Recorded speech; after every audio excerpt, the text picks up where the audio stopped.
Every love story has a beginning, and in Jeremy's case, that beginning was his parents' divorce and his affection for his dad. I never really felt like I could please him. I never got his affection. I would do things literally to the T of how he would tell me to do it, and it was never good enough.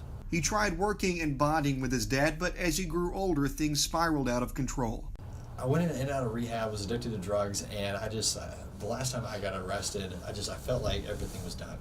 I had just got everyone's trust back. After he felt like he lost that trust, he thought about doing the unthinkable: suicide. My friend came down and talked some sense into me.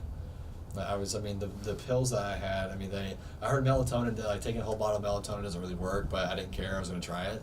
But for me, I just felt like I was worthless. After that night, he began to realize his purpose in life and what God had in store for him.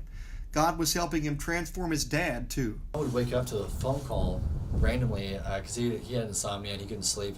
And I would wake up to a voicemail that he said, "Jeremy, I'm proud of the man that you're becoming." That never came out of his mouth when I was growing up. Everything had been great, but then all those 2 years of that blood, sweat, and tears pouring back into him, it was like when I left his house that night, it was done. It was like all that was complete. And then the following Monday, we got a phone call that he had been murdered.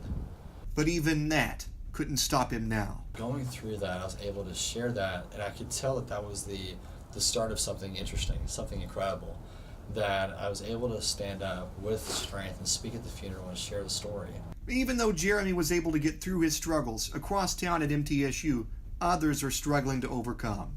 Any given year, somewhere between about 6 and 8% of our students say that they've seriously considered suicide. Doesn't necessarily mean that they did actually try it, but you put that in raw numbers of a campus of 22,000 people, you're looking at about 1,200, 1,500 students in a given year that are really impacted by this day in and day out. So we want them to know that there are things they can do to get help. It doesn't have to be that bad all the time. And for these students, Jeremy wants you to know that there is hope. You still matter. Just don't stop. Reporting in Murfreesboro, J.R. Smith, MT10 News.